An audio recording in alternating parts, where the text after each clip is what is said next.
El día de hoy vamos a ver cómo se hace un manejo de bases de datos desde RStudio de manera muy general, ¿va? Vamos a ver los conceptos teóricos a manera de pasos y ya después vamos a irlo intercalando con nuestra hoja de R, el script que vamos a manejar el día de hoy. Entonces, le voy a dar mucha prioridad al tiempo para que podamos ver todos los objetivos que vamos a cumplir el día de hoy. Entonces, el objetivo general de esta clase es que puedan contar con las herramientas para poder importar sus bases de datos, las puedan ordenar y las puedan transformar a partir de las variables que tengan en esa base de datos desde RStudio, ¿no? Entonces, vamos a ver en nuestra clase del día de hoy tres grandes secciones que componen el gran pilar antes de poder hacer cualquier evaluación de datos, manipulación de las mismas variables, poder hacer modelos para ver regresiones lineales, visualización de datos. O sea, estos son los pilares para que antes de que podamos hacer todo eso, lo podamos hacer de manera apropiada. Entonces vamos a ver como primer paso cómo se hace un manejo apropiado de bases de datos, es decir, cómo importamos datos en R, cómo hacemos una depuración ordenada de nuestros datos, es decir, el paso de ordenar, y finalmente cómo hacemos el paso de la recodificación, ¿no? Entonces, todos estos pasos per se son bloques que pueden consultar en otros cursos a manera de ya más detallada, ya sea en DataCamp o en scripts que les vaya compartiendo poquito a poquito, pero este es el gran resumen, ¿no? Este es como el gran panorama de lo que se espera que veamos en este curso. Entonces, hay que recordar dónde estamos parados. Ya pasamos un poquito los conceptos metodológicos desde la pregunta de investigación, de ahí que tengamos nuestros objetivos primarios y secundarios, de ahí que ya hayamos construido un diseño apropiado para nuestra pregunta de investigación y pues ahorita estamos parados en la parte del análisis estadístico, ¿no? ¿Cómo hacer un plan de análisis estadístico? La idea es que lo veamos igual hasta el final, ya asumiendo que tengan un conocimiento básico de bioestadística. En la clase pasada pues ya vimos, o en las clases antepasadas vimos cómo hacer una buena recolección de la información en una hoja de recolección de datos y ahorita estamos parados aquí, en la ejecución del plan de análisis estadístico, ¿no? Para que ya con esto, a partir de lo que veamos en estos módulos, podamos tener resultados y poder interpretarlos dentro de nuestra pregunta de investigación y pues de ahí que eventualmente pues uno espera que lo consiga al final, pues generar una publicación científica, ¿no? Entonces, todo esto es una pirámide, como lo habíamos visto, que conlleva varios pasos, que al final pues vemos solo la punta del iceberg, pero pues hay que recordar que hay pasitos intermedios, ¿no? Bueno, les voy a presentar el gran panorama que conlleva el proceso de analizar datos, ¿no? Esta figura probablemente la vayan a ver muy frecuente si es que googlean ciencia de datos o análisis de datos, etcétera, ¿no? Pero en general esta figura pues, representa mucho de lo que se hace cuando tenemos una base de datos o una fuente de información que a nosotros nos interesa explorar para poder generar información y de ahí publicarla, ¿no? Entonces, en general lo que se busca con cualquier proceso de análisis de datos es que se siga este proceso, ¿no? Puede ser tan extenso como pues, ustedes quieran o tan abreviado dependiendo de la expertise de cada quien, pero en general lo que buscamos es que podamos tener a partir de una base de datos ya bien construida y bien estandarizada, una importación adecuada en nuestro programa de análisis estadístico, ¿no? En este caso R. De ahí que la podamos ordenar para que podamos seleccionar variables o subconjuntos de una población de nuestro interés, ¿no? Como lo que decía la doctora. Y de ahí podamos transformarlo, ¿no? El proceso de transformar es crear, por ejemplo, variables de cero, recodificarlas a partir de, por ejemplo, ciertas condiciones, por ejemplo, variables continuas, agarrar un punto de corte y agarrar condiciones categóricas, asignarles etiquetas a mis variables para que yo pueda interpretarlas de una mejor manera y de ahí que yo pueda visualizarlas, ¿no? Dependiendo del grado de complejidad, esto se puede volver tan simple como hacer un histograma o tan complejo como hacer una de estas figuras que vimos en las clases pasadas. Modelar, que eso es algo que se espera que podamos también aprender al final de este curso, hacer modelos de regresión lineal, modelos de regresión logística, modelos de supervivencia de Cox o curvas de Kaplan-Meier, y pues esto es un continuo. La verdad es que esto no es un proceso lineal, o sea, es cíclico porque a partir de la información que yo obtenga de estos dos, yo puedo volver a transformar, visualizar y modelar, ¿no?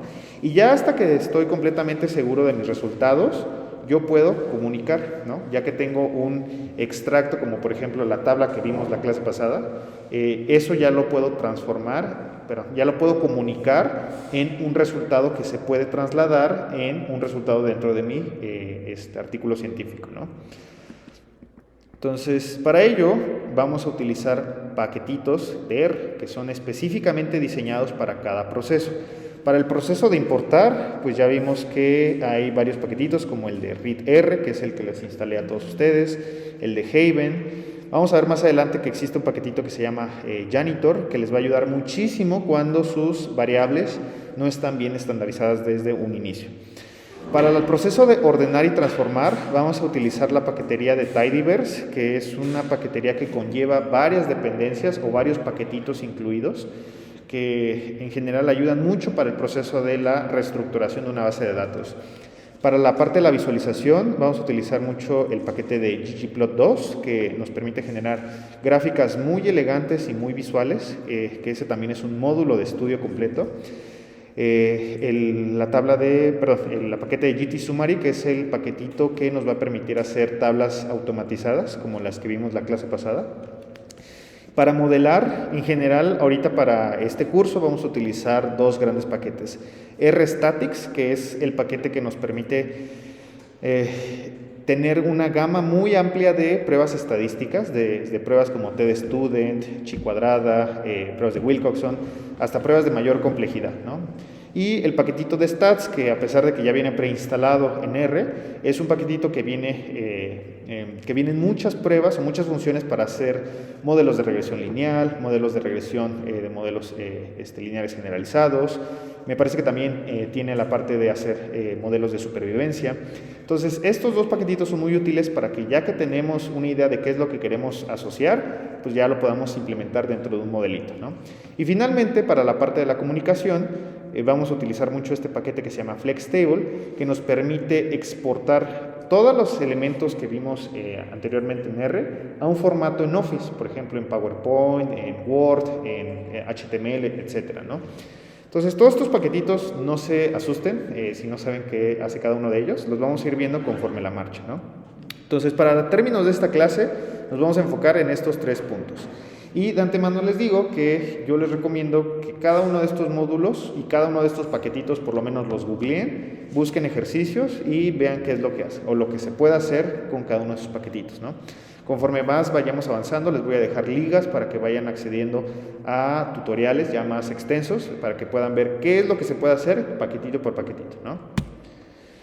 Entonces, el proceso para analizar datos puede comprender o puede verse como un chunk dentro de un script, ¿no?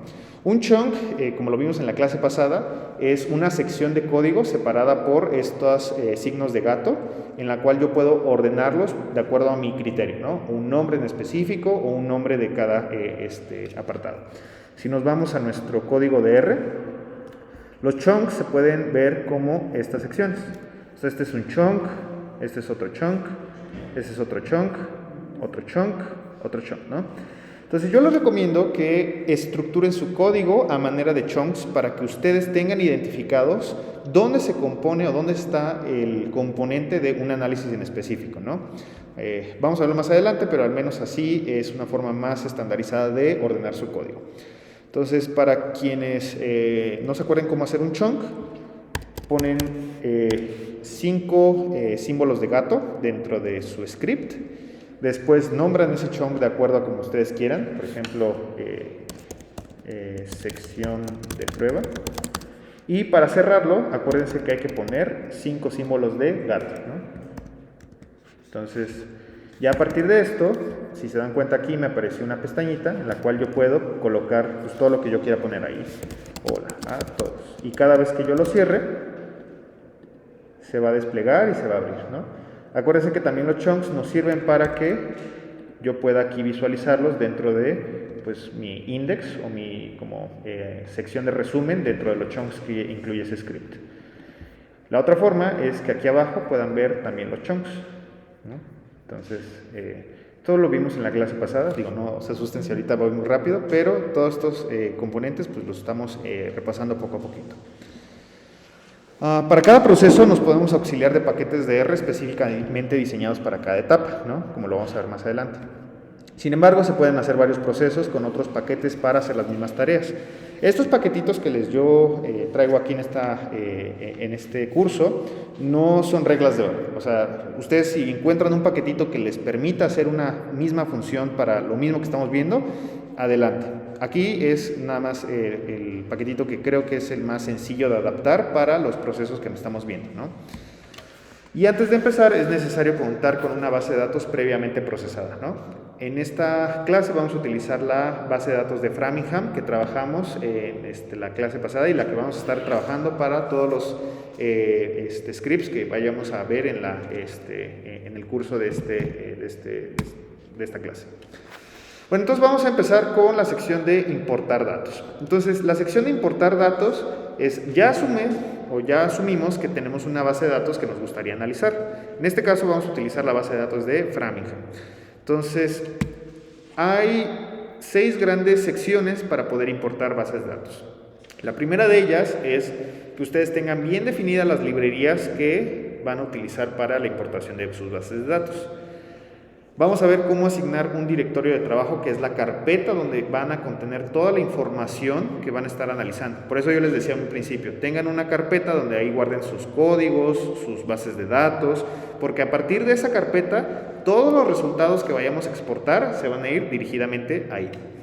Después, revisar el formato de codificación de la base de datos, es decir, dependiendo de la extensión de mi base de datos, voy a utilizar una función para poderla importar. Por ejemplo, si tengo una extensión en formato CSV, pues voy a utilizar esta paquetería. En un formato SAV, que es el de SPSS, voy a utilizar esta paquetería. Si es un archivo en formato XLS, que es el de Excel, voy a utilizar esta paquetería. Después, se recomienda que exploren su base de datos ya que la hayan importado.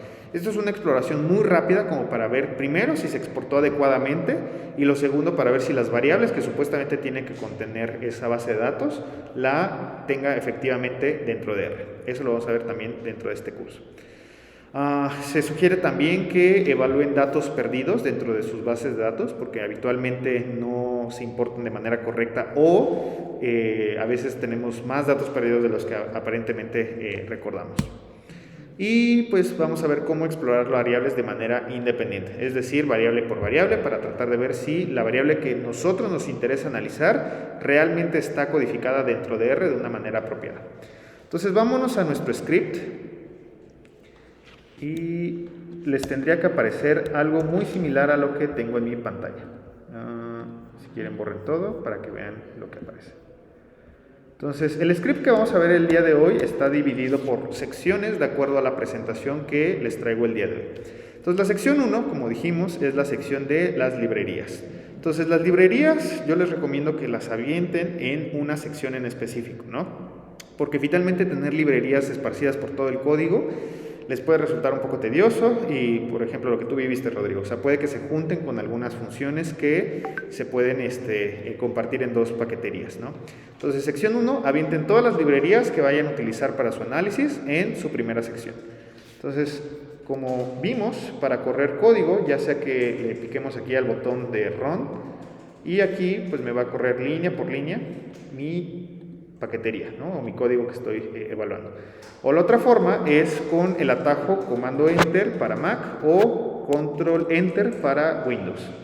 Entonces creo que hasta aquí nos quedamos todos, ¿no? Al menos creo que Brian, Rodrigo y la doctora Sayas. Para ti, Rocío, no sé si tú ya llegaste a este punto.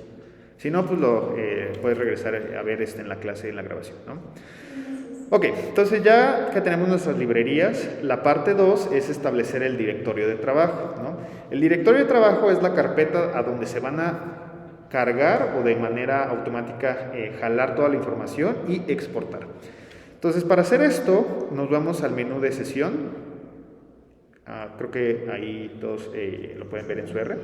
En el menú de sesión hay un apartado que dice Set Working Directory. Entonces, de ahí nos vamos a la parte que dice Choose Directory, ¿no? Acuérdense, sesión, Set Working Directory y Choose Directory. O pues con este comando, abreviación, que pues bueno, es un poco más difícil. Entonces, ya que le dan ahí en Choose Directory, les va a aparecer una pantalla como esta, que es muy similar a, dependiendo de su sistema operativo, ¿no? Entonces, es una pantalla de exploración de archivos. De aquí es irse a donde se encuentran sus carpetas donde están almacenadas los códigos o las bases de datos que estamos trabajando. Por eso yo les dije de un inicio, tengan una carpeta donde tengan ahí almacenada su información. Entonces yo me voy aquí a mi carpeta que yo ya tengo establecida en mi computadora para donde yo tengo las bases de datos que vamos a trabajar. Entonces me voy a clases. Bueno, esto ya es con respecto a lo que yo tengo en mi computadora, ¿no? Entonces díganme si ya localizaron la carpeta donde ustedes ya tienen sus bases de datos. Sí, pero no sale 3. No me lee ningún documento. Hasta ahí. Solo lleguen a donde está la carpeta, ¿va? Entonces, ya que tienen a donde está su carpeta, ya sea en su escritorio, en un documento en específico, en una carpeta que está dentro de 1001 carpetas. No. Bueno, le damos aquí en Open.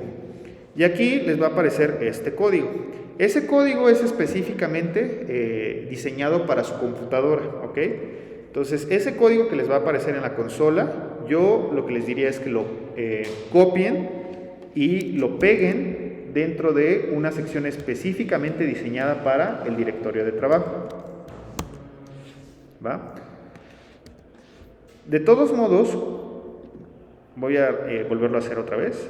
Si lo hicieron correctamente y ya llegaron a esta parte, ¿en la consola no te aparece?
Entonces, ya que tenemos todos el directorio de trabajo, vamos a ver aquí nuestro menú de files que están todos los archivos que contiene esa carpeta, ¿no? Por eso yo les decía desde un principio, tengan una carpeta específicamente diseñada para sus bases de datos o los ejercicios que estemos viendo en cada sesión, ¿no? Bueno, ya que tenemos nuestro directorio de trabajo, entonces ya podemos cargar nuestra base de datos que tengamos ya previamente procesada. Entonces, para eso va a depender mucho de la extensión de su base de datos. Aquí, por ejemplo, si yo tengo una extensión XLS, aquí, si yo corro esta línea de código, me va a aparecer ya cargada este objeto que representa la base de datos que yo ya tenía previamente codificada en en Excel, ¿no? Si es en SPSS, yo aquí puedo cargarla en un formato SAB con la función de read SAB, ¿no? Si yo lo tengo en CSV, yo lo puedo cargar con la función read CSV, ¿no? Si les cargó apropiadamente la base de datos, entonces al momento de que ustedes seleccionen el objeto con el cual ustedes van a guardar su base de datos en R, si ustedes le dan Run, les va a aparecer algo muy similar a lo que aparece en mi pantalla. Aquí para la base de datos que yo cargué de SPSS y aquí la base de datos que yo utilicé para CSV. Avísenme si llegaron a ese punto. A ver, estoy. No. Una pregunta. Ahí le pones from 6. ¿Por qué no el nombre completo de la base? ¿Cómo le gustaría exponer? O sea, eso pudo le dijiste arbitrariamente. Exacto. O sea, tú le puedes poner base, Framingham, Rodrigo. O sea, no es que seleccione las primeras letras de tu base doble. Tú se lo pones a tu conveniencia. Mi... Se marca error. En eso estoy. Ah, ya. Lista.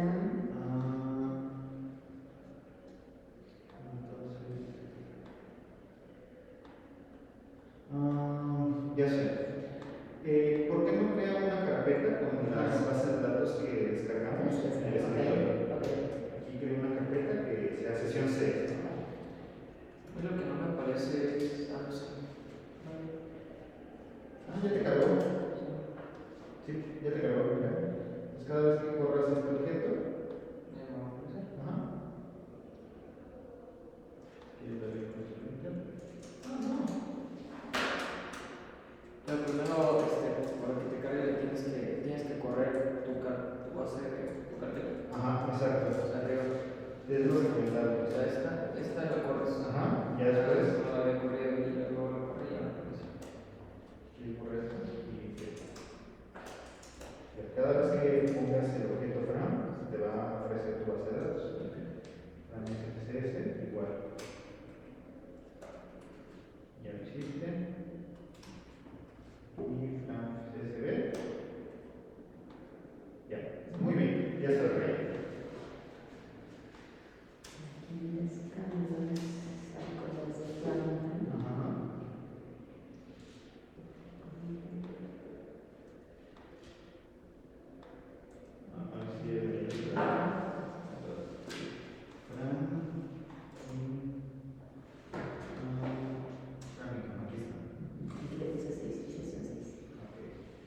Entonces,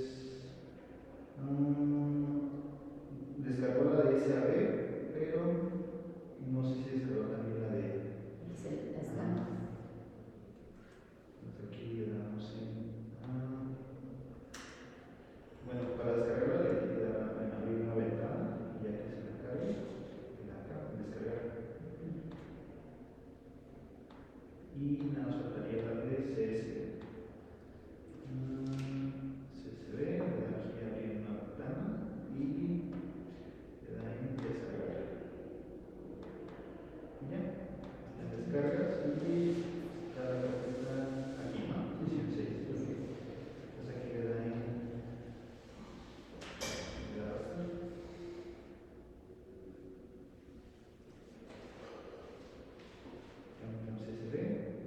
y falta la de Framingham SAB. Ya, quiere decirla así para que no haya problema. Y pues lo mismo, ¿no? Aquí en R le da en sesión, buscar el directorio de trabajo, buscar el directorio de trabajo y si quieren vamos a exacto, sesión 6 y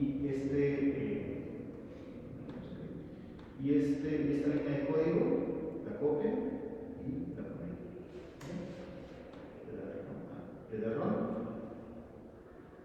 para que se cambie el directorio de trabajo y ya cuando corre esto ya le tuvo que aparecer aquí el objeto donde está la base de datos. Entonces cada vez que pone el objeto de Fram ya está cargada la base de datos. Ok.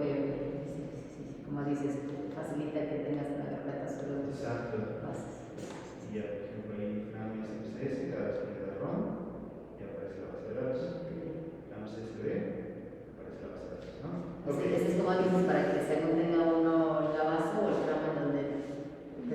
Exacto. Justo. Ya de ahí todo lo demás ya les tendría que correr. O sea, pero vamos a verlo por partes. Bueno. Entonces, me voy a ir muy rápido, pero aquí les dejo en el script todos los apuntes que yo les traje para esta sesión, para que vean qué hace cada una de las funciones que vamos a estar utilizando, ¿no? Entonces, nada más como para que lo puedan ver más a detalle. Y recordar, si ustedes seleccionan el objeto o el nombre con el cual ustedes guardan su base de datos en R, cada vez que le dan run, les va a aparecer aquí una visualización muy rápida de su base de datos, ¿no? Creo que ya están todos ahí, ¿no? Okay. Entonces, la sección 4 es explorar su base de datos. Hay muchas formas de explorarlo. Esto puede ser tan sencillo, tan extenso como ustedes quieran. Lo que les recomiendo es que ustedes sepan que su base de datos realmente tenga los elementos que deba contener, ¿no? Con la función de nrow, que les está diciendo el número de filas, van a ver cuánto es el número de filas, o sea, el número de elementos horizontales que ustedes tienen en su base de datos. Acordémonos que nuestra base de datos de Framingham era una evaluación de 4.240 sujetos. Entonces, con esta función, ustedes tendrían que ver el número de sujetos o el número de personas que ustedes están evaluando en su base de datos. Si tienen una N de 300, de 400, de 500, ahí les tendría que aparecer ese número. Con la función de ncall, les está mostrando el número de columnas o el número de variables que tiene esa base de datos. En este caso, acuérdense, son 17 variables las que tiene la base de datos de Framingham. Con la función de names pueden ver el nombre que originalmente tiene en su base de datos cada una de esas variables. Entonces, para que vean, dentro de la base de datos de Framingham tenemos una variable del ID, de mail para el sexo, age, education, current smoker. Cada una de estas variables es tal cual como viene preprocesada en su base de datos, ya sea en Excel, en SPSS o en CSV, ¿no? Pueden explorar también los primeros elementos de su base de datos con la función de head. Con la función de head es como si vieran como la cabeza de su base de datos. Y esto lo pueden modificar dependiendo de si quieren ver los primeros 10 elementos, 5 elementos, 60 elementos, ¿no? Con la función de tail pueden ver la cola, es decir, los últimos elementos que tiene su base de datos. Aquí pueden ver los últimos 4.240 pacientes. Con la función de dim pueden ver cuál es la dimensión de su base de datos, como si fuera una matriz. Acuérdense que las hojas de datos pueden verse como una matriz de n número de columnas por n número de filas. Entonces aquí pueden ver que su base de datos se compone de una medición de 4.240 filas, que pueden ser los sujetos en este caso, y 17 columnas. Con la función de str, que les muestra la estructura general de su base de datos, pueden ver primero lo mismo que les arrojaba la función de dimensión, es decir, su número de filas que contiene la base de datos por el número de columnas y cada una de las variables que contiene, el ID, mail, age, education, cómo está codificada, es decir, si es un número, es un carácter, que se acuerdan la vez pasada que vimos que esos eran los elementos básicos de estructura de R, y una previsualización rápida de esa variable, ¿no? Para la función siguiente, que es la de names, pueden ver los nombres de las variables, eso ya lo vimos. Ya. La función de glimpse es una función que también les puede ayudar para explorar rápidamente su base de datos, donde pueden ver el ID, el sexo, la edad y ver cómo está estructurada como esa variable, ¿no? Con la función de summary es una función que les va a ayudar muchísimo en lo posterior porque les va a mostrar las medidas de resumen de sus variables. Pero ¿qué pasa aquí? Por ejemplo, les va a aparecer la mediana del sexo. El sexo, como habíamos visto en las clases pasadas, es una variable categórica, ¿no? Entonces aquí, para fines prácticos, no tiene sentido que nos muestre el promedio, ni la mediana, ni el cuartil 1, el cuartil 3, el mínimo y el máximo para la variable de mail. Entonces, vamos a ver cómo recodificar esa variable para que yo la pueda recodificar como una variable de tipo categórica. Para la variable de age, ahí sí tiene sentido, porque yo ya sé que es una variable de tipo continuo. Entonces aquí ya me está mostrando ciertas medidas descriptivas que habitualmente se utilizan para, en una publicación, describir cuál es el comportamiento de esa variable, ¿no? Entonces, esto es nada más para que ustedes puedan ver brevemente cómo está estructurada su base de datos en R. Si algo no les cuadra, o sea, vamos a pensar, yo tengo una N de 500 personas y de repente me aparece una N aquí de 5000, algo está mal. Algo en ese proceso hicieron mal, que a pesar de que ustedes importaron el archivo, no está siendo procesado adecuadamente en R. Entonces, por eso siempre es útil explorar su base de datos antes de hacer cualquier codificación o movimiento dentro de mi base. Una pregunta. Veo que casi todo me parece como el resumen, o sea, las primeras 4 columnas. Ajá. ¿Cómo podría extenderlo a las 17? Ah. Para ver toda la base de datos, o sea, todas las variables. Ok. Ya nos adelantamos un poquito, que de hecho es la siguiente, es una de las siguientes secciones. Pero vamos a pensar que yo quiero evaluar la medida de resumen del colesterol. Y esa es una variable que probablemente esté hasta el final de mi base, ¿no? O sea, de 500 variables. Antes. Me estoy adelantando, pero aquí lo primero que escribí fue el objeto con el cual yo estoy nombrando mi base de datos, ¿no? Le voy a dar un signo de pesos. Y ya con ese signo de pesos me tendrían que aparecer todas las variables que incluye ese objeto, en este caso mi base de datos. Entonces aquí busco mi variable de colesterol, ¿no?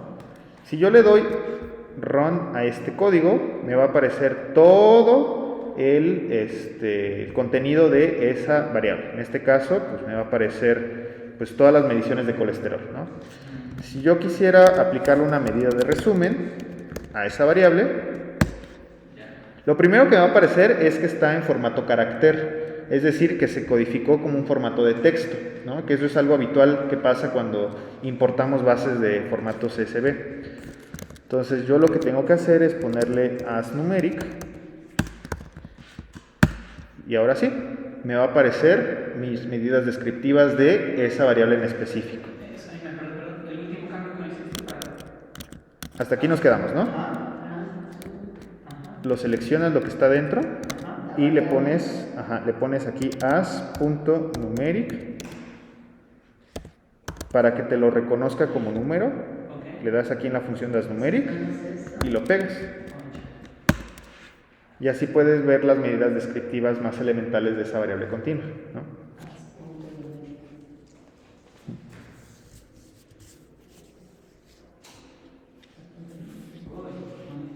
Bueno, me adelanté un poquito. Ok, entonces esto nada más es para que ustedes evalúen su estructura de la base de datos, ¿no? Lo que habitualmente pasa es que también tenemos valores perdidos, ¿no? Es decir, valores que no tendrían que estar ahí o que perdimos por alguna razón, ¿no? Entonces, con la función de is.na puedo decir cuántos valores perdidos tengo, cuántos son valores perdidos en mi base de datos, ¿no? Pero si yo quiero contabilizar la suma de todos mis valores perdidos, entonces yo le voy a presionar aquí en la función de callSum. Esta función lo que me dice es en cuáles variables yo tengo valores perdidos, en caso de que aplique, ¿no? O sea, en este caso yo no tengo ningún valor perdido, pero normalmente lo que pasa es que como está codificado en un formato texto, los NA lo reconoce como un texto y por ende lo asume como si fuera un texto que está ocupando esa celda, ¿no? Vamos a verlo más adelante cuando traigamos su caso de estudio, ¿no? Cuando veamos que hay valores perdidos que aparentemente no los reconoce. Bueno, esta función les permite saber en qué fila tienen valores perdidos y si en caso de que quisieran sacar únicamente las variables o los casos, excluir los que tienen casos perdidos, con esta función lo pueden hacer, ¿no? Si quieren esta sección, ahorita lo vemos de rápido, pero vamos a ver más adelante que esta sección puede ser de mucha utilidad para algunos casos en específico, ¿no? Ok. Entonces, vámonos al punto que decía Rodrigo, ¿no? ¿Qué pasa si yo me quiero enfocar únicamente en una variable, ¿no? Entonces, ¿qué pasa si yo quiero evaluar la variable de sexo? Entonces, yo ya sé que mi objeto Fram contiene mi base de datos, ¿no? Entonces otra vez con el signo de pesos, ¿no? Que Mac es Shift 4, o bueno, como pongan el signo de pesos en su computadora, me va a aparecer una lista de todas las variables que contiene mi base de datos, ¿no? El ID, el sexo, la edad, la educación, el tabaquismo, si consume cigarrillos por día, el uso de antihipertensivos, etcétera, ¿no? Vamos a enfocarnos en otra, en la de la presión sistólica. Entonces, si yo quisiera evaluar dentro de mi base de datos únicamente la presión sistólica, así es como lo tengo que codificar. El objeto con el cual yo tengo mi base de datos, un signo de pesos y la variable que me interesa. Si yo le doy run, yo puedo ver todos los valores que contiene esa variable, ¿no? Entonces son todas las variables, perdón, todas las mediciones de presión sistólica que yo tengo en mi base de datos de Framingham. Entonces, esto va a depender del tipo de variable. Por ejemplo, en las variables como categóricas que codificamos como 1 y 0, como la del sexo. R lo va a reconocer como puros unos y ceros, ¿no? O sea, yo ya sé que el 1 es una medición de alguien que es hombre y el 0 es una medición de alguien que es una mujer. Entonces, eso R lo va a reconocer como una variable numérica, como una variable continua. El truco de esto es que podamos decirle a R, ok, ya sé que yo lo codifiqué así en mi base de datos. Yo te voy a dar las instrucciones para que lo puedas recodificar como una variable categórica y le asignes una etiqueta. Para el caso de la edad, como pueden ver, pues son puros números continuos, es una variable continua. Vamos a ver el caso de, como el colesterol, ¿no? El que vimos. Si yo tengo una variable numérica, pero que yo sé que, si yo tengo una variable con signos de,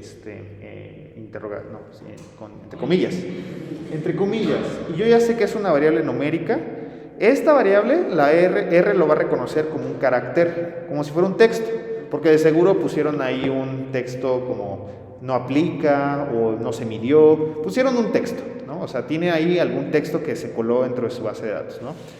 Entonces, la forma en la cual yo puedo superar ese error es, yo ya sé, y lo vimos ahorita con el ejemplo, que si yo le pongo as numeric, pues ahora todo ese texto se va a eliminar y me va a decir, ojo, introduciste nas por coerción, o sea, todo ese texto en automático lo va a dejar vacío, ¿no? Como pueden ver aquí, este caso. Exacto, se sobrescriba, exacto, Brian. O sea, ahora a partir de esto, yo corro esta línea de código y ahora cada vez, como lo escribí con el mismo nombre que yo tenía antes, se reescribió esa misma variable para que ahora cada vez que yo ponga esta variable de cigarrillos por día, ahora ya me lo reconozca como una variable numérica, ¿no? Entonces aquí podemos utilizar el ejemplo del colesterol también, o las variables que se me haya ido en texto.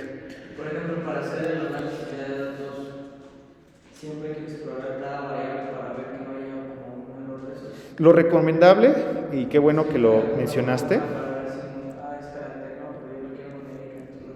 con la función de glimpse, esta función te permite ver, por ejemplo, educación, es una variable de tipo categórica, ¿no?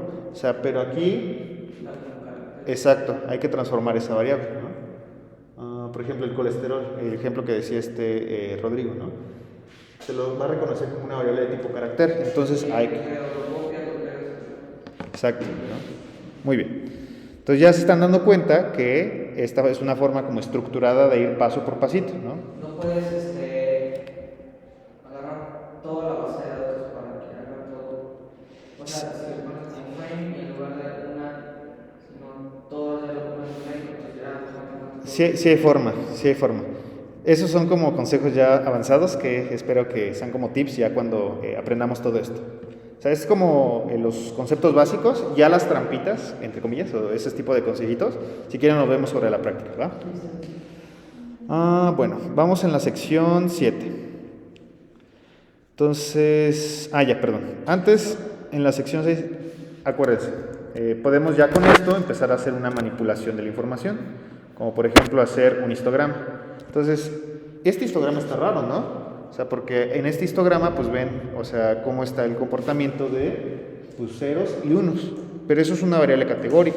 Y es lo que les decía, yo necesito transformar esa variable para poder hacer este mismo histograma, pero de una forma más apropiada. El histograma de la edad, el histograma del número de cigarrillos por día. Ok, entonces vamos a ver el punto que dijo Brian. ¿Qué pasa si yo quiero explorar solamente un grupo de variables o solamente un grupo de pacientes, ¿no?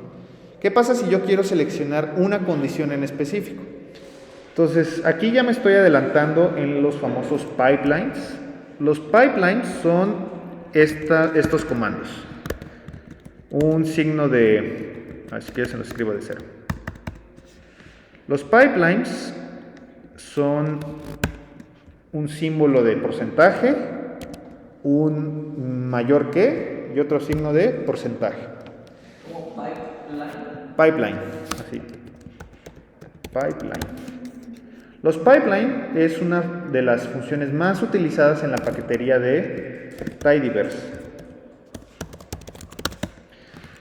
Ya en un manejo más avanzado van a ver que los pipelines es una forma muy útil para poder en una sola línea de código ejecutar varias funciones, ¿no? Eso lo vamos a ver más adelante.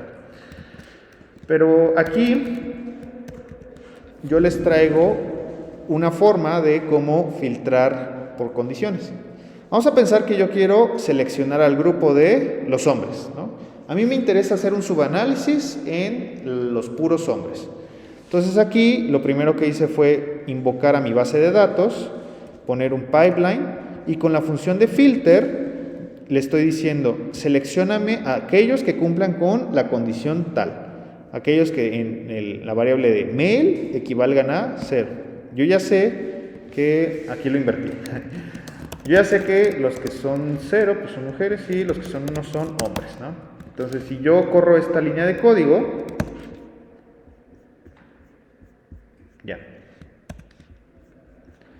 me van a aparecer todos los hombres, ¿no? O sea, todos los hombres en mi base de datos. Si yo corro esta, exacto, si yo corro esta línea de código, me van a seleccionar puras mujeres, perdón, puros hombres, tienes razón, por allá.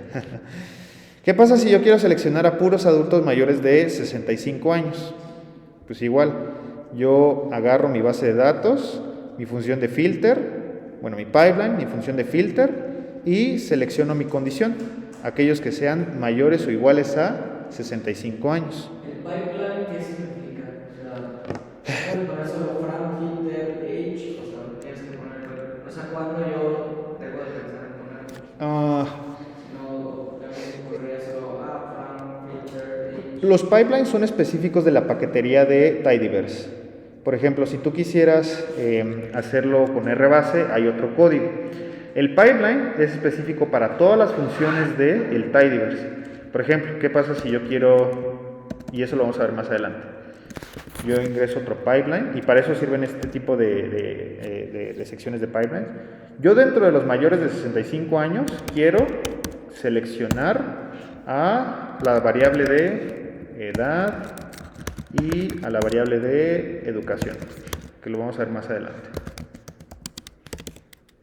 Si yo corro nada más esto, me va a seleccionar mi base de datos completa, aquellos que tengan una edad de más de 65 años.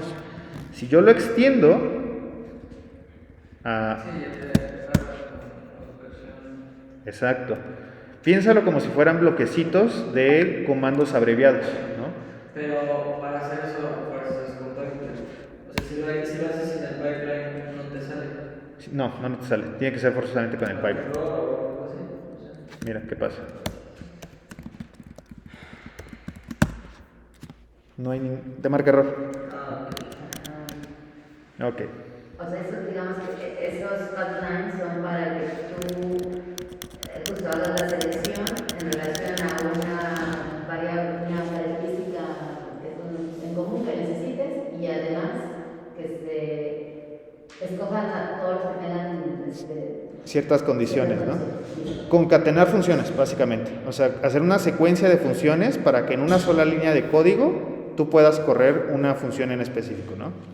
Por ejemplo, aquí abajo les muestro el código para seleccionar a gente dentro de la misma variable, o sea, gente con más de 60 años y menos de 65 años, ¿no? Aquí, más de 60 años y menos de 65. Ahora, ¿qué pasa? ¿Por qué yo no lo guardé como un nuevo objeto? Porque va a depender mucho del caso específico. Es decir, si yo guardara esto como un objeto que vamos a poner fram.mujeres. Si a mí me interesara trabajar con las puras mujeres, entonces yo creo un nuevo objeto que ya nombre con una etiqueta específica para que a partir de esto yo empiece a trabajar en lo subsecuente, ¿no? O sea, yo en este objeto, cada vez que lo invoque, me va a aparecer toda la base de datos de mujeres de la base de datos de Framingham, ¿no? Entonces así es como yo puedo filtrar y seleccionar variables para un caso específico, ¿no? Aquí yo no lo guardé como una nueva base porque si no se reescribiría en una nueva variable y entonces eso alteraría el código. Bueno, aquí es lo que les decía. ¿Qué pasó? Entonces aquí es lo que les decía. ¿Qué pasa si yo quiero seleccionar de mi base de datos de Framingham la variable de ID, sexo, edad, educación? Y esto lo guardo como un nuevo dataset. ¿Qué pasa si yo quisiera seleccionar dentro de esa variable antes meterle una selección previa? Es decir, seleccionar las variables de estas sociodemográficas en puras mujeres, o en puros hombres, o en puros que tuvieran edad de más de 65 años. Pues yo ingreso un pipeline antes para poder hacer esa función antes y ya después concatenarla con la siguiente función.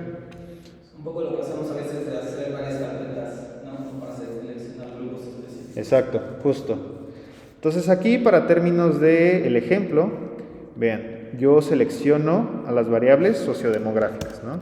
De mi base de datos de Framingham seleccioné el ID, el sexo, la edad y la educación. De mis variables clínicas seleccioné pues el número, el ID, el número de si tiene antecedente de tabaquismo, el número de cigarrillos por día, el uso de medicamentos antihipertensivos y EBC previo. De mis laboratorios seleccioné el ID, la glucosa y el colesterol. Entonces, si yo le doy clic a estos objetos y le doy run, pues veo aquí que tengo solamente mis variables de sexo, edad y educación. Si yo le doy aquí en mis clínicas, pues tengo puras variables clínicas, ¿no? Si yo le doy aquí en laboratorios, le doy aquí y veo que tengo pura glucosa y colesterol. Esto puede ser habitualmente frecuente en investigación, ya que yo tengo una base de datos y resulta que el día de hoy me pasearon una medición nueva.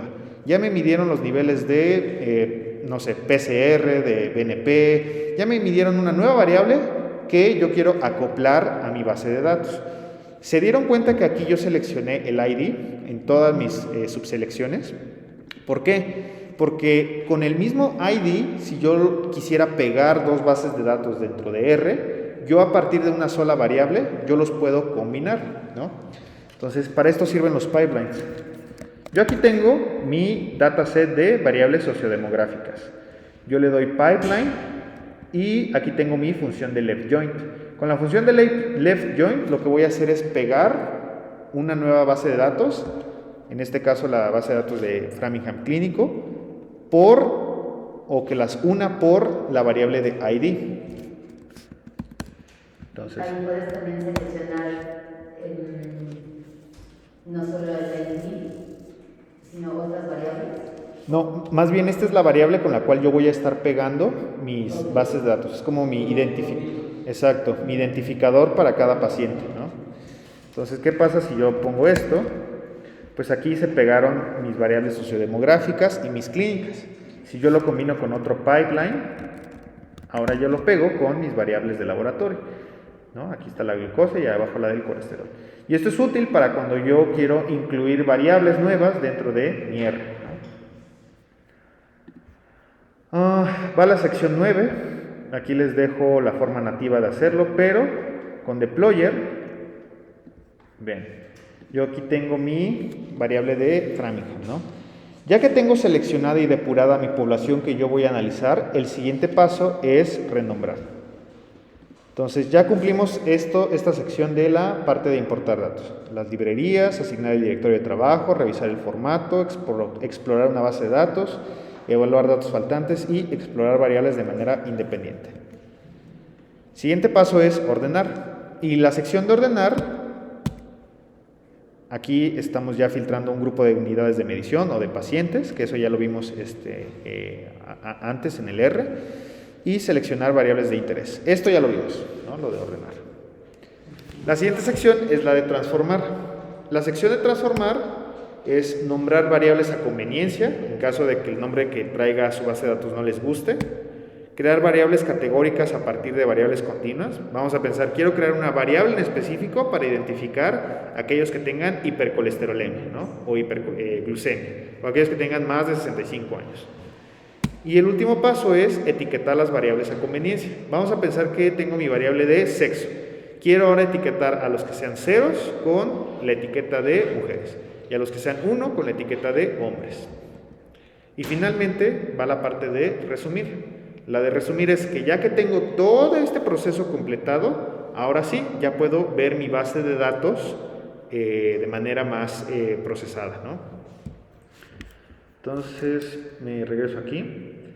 Entonces, esto ya lo tengo para cada una de las variables. O sea, aquí yo puedo quitar esta sección y ya no me va a hacer la codificación para la variable de riesgo de falla cardíaca. Pero para esto sirven los pipelines. ¿Qué pasa si yo quisiera primero filtrar a los que tuvieran edad de menos de 65 años? O sea, excluir a los adultos mayores. ¿Y qué pasaría si yo quisiera renombrar ahora mi variable de sexo?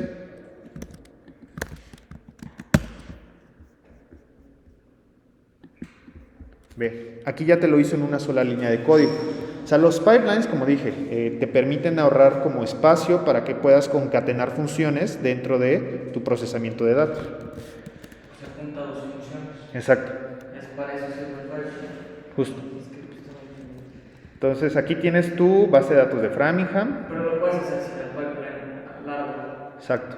Si quisieras concatenar o combinar, esto es a tu conveniencia. O sea, esto es para que tú lo crees a tu libertad, ¿no?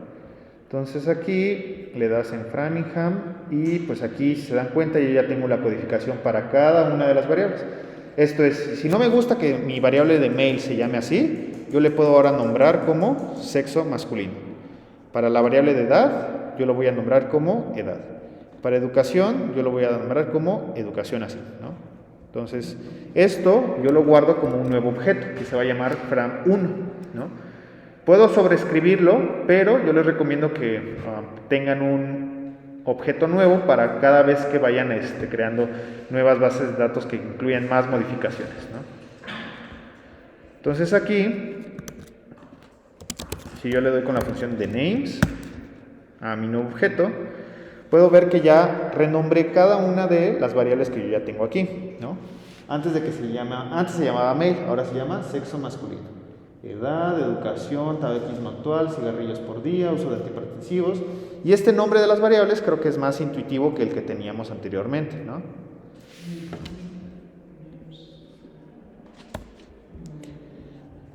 Este paso se lo pueden saltar. O sea, si ya tienen bien claro qué es cada una de estas cosas, o sea, si ya tienen claro qué es mail, age, education, este paso se lo pueden saltar por completo, ¿no? Bueno, vamos a crear variables categóricas a partir de variables continuas. La manera de hacerlo, al menos a la que a mí me gusta, es a través del uso de R nativo. Hay una función para deployer para crear variables desde variables continuas, ¿no? Con la función de mutate. Pero con R nativo, Hay una función de deployer. ¿Qué es deployer? deployer es el paquetito que te permite concatenar funciones con pipelines. Ajá. Aquí lo que hago primero es,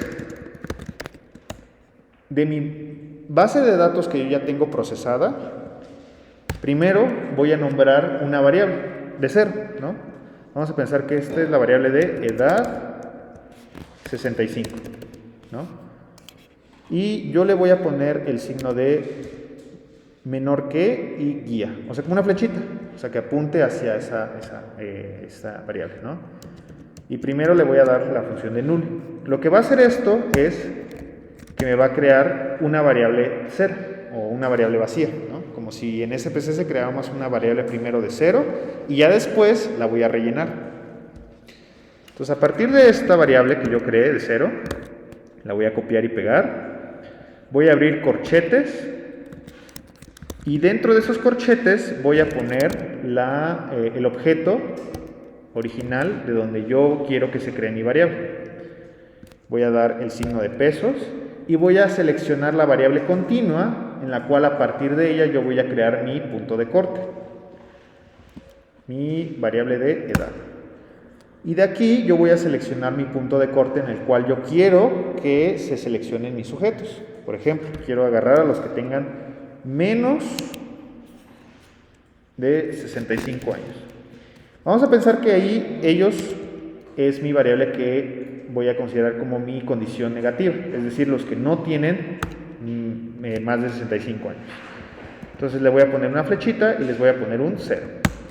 ¿Y qué pasa cuando yo corro mi nueva variable? Todos estos ceros son aquellos sujetos que tienen menos de 65 años. ¿Quiénes son los NA? Exacto, ¿no? Entonces aquí, ahora en lugar de menos de 65, mayor o igual a 65. Y le pongo un 1. Lo corro. Y ahora sí. Es el paciente que tiene 65 años. Aquí hay otro. Aquí hay otro. Aquí hay otro, ¿no? Bueno. Entonces, esto se los dejé en el script. Como pueden ver, ustedes asignan los puntos de corte a su conveniencia, ¿no? Y también va a ser dependiendo del caso. Entonces, yo aquí le di una variable para los de 65 años. Vamos a pensar que yo quiero agarrar a las que tengan colesterol alto, ¿no? Entonces, creo una nueva variable que se llama hipercolesterolemia. A partir de mi nueva variable que yo creé, yo dentro de unos corchetes selecciono aquellos que tengan un nivel de colesterol total menor de 200 y esos les voy a poner la etiquetita de 0. Hago lo mismo para aquellos que tengan la condición de mayor o igual a 200, ¿no? Acuérdense que como esta variable yo la renombré previamente, por eso no les va a aparecer como la variable original de Framingham, porque esta es una variable que yo modifiqué en función de un nombre que yo le di previamente, ¿no? O sea, con null le quitas todo el valor de colesterol en bloque, el menos 200 ya nomás 0,1, entonces ya nomás te dice sí o no. Exacto. Vamos a pensar que existe una nueva definición de hipercolesterolemia y a partir de ahora es de 180, ¿no? Entonces yo ya tenía recodificado esto, ¿no? Entonces, como tú dijiste, Brian, null es para borrar el contenido que tenga esa variable. Borrar el contenido o crear una nueva variable de 0. Ya le cambias, como ya se modificó y lo con 180, ya lo analizas con 180 todo. Exacto, exacto. Hiperglucemia, pues igual agarro mi variable de Framingham, le pongo signo de pesos y creo una nueva variable y le doy null para que me cree una variable de 0. Y pues a partir de ahí, pues yo igual agarro mi nueva variable, abro corchetes, pongo mi condición, mi variable continua y agarro mi punto de corte y le asigno el número a conveniencia, ¿no? Este es un caso un poco más avanzado en el cual pues yo puedo considerar dos condiciones para crear una nueva variable.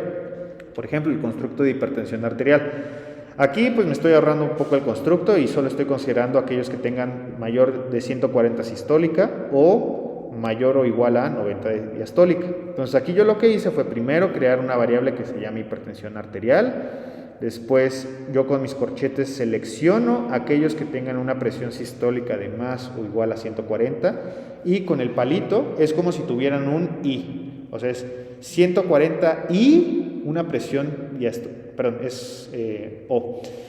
Esta es la condición de tener O, cualquiera de las dos condiciones, es decir, tener una presión sistólica mayor a 140 o una presión diastólica mayor o igual a 90, ¿no?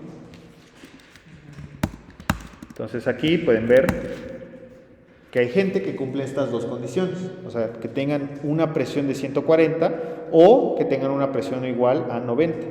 Y aquí un pequeño truquito es, si yo ya sé que el resto de las personas pues no van a tener esa condición, yo lo que puedo hacer es, todos los que sean igual o los que sean NAs, vean, aquí los que sean NAs me los va a catalogar como true. Esos yo les pongo una etiquetita de 0. Y ahora sí,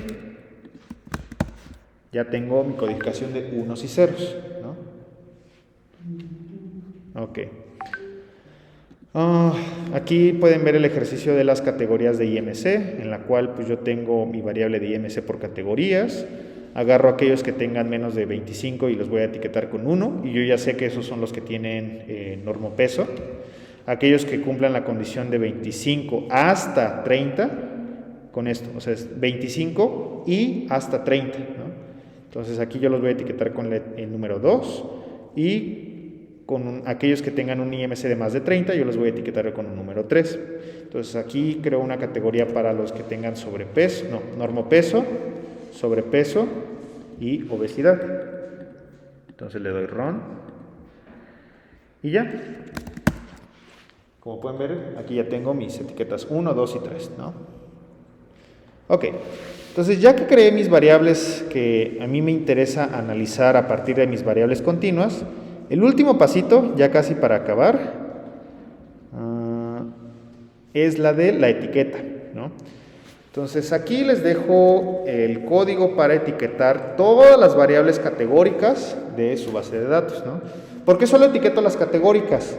Porque si yo los analizo como ceros y unos, me lo van a analizar como una variable numérica. Yo tengo que etiquetar a mis variables categóricas para que me las pueda considerar como variables categóricas como tal, en R. Entonces esto ya lo habíamos visto en la clase pasada, las variables de tipo factor. Si yo corro esto, ahora, esto lo que me dice es, quiero factorizar o quiero tratar como una variable tipo factor a mi variable que se llama sexo masculino. Yo quiero considerar los niveles 0 y 1, es decir, por jerarquías, y yo quiero ponerle las etiquetas femenino y masculino, ¿no? ¿Se dan cuenta? Las etiquetas ustedes se las pueden poner, o sea, ustedes pueden aquí ponerle mujer, hombre, ¿no? O pueden ponerle fem, mask, ¿no? Las etiquetas ustedes se las asignan a su conveniencia. Entonces aquí lo hacemos para todas las variables categóricas. Pues eso es solo para que cuando lo analice, en lugar de que en la tabla te salga 0 y 1, te salga femenino. Exacto, exacto. Entonces aquí ve, cada vez que yo ponga la variable de educación, ahora ya va a tener la variable de universidad, preparatoria, primaria. Tabaquismo actual, antes estaba como 0 y 1. Ahora yo tengo aquellos que tienen tabaquismo activo y sin tabaquismo, ¿no? Pero el mismo sistema la sigue interpretando como 0 y 1. O sea, ¿para qué entre? O ya la reescribí. Ya la reescribí para que ahora el sistema lo interprete como una variable de tipo factor. Que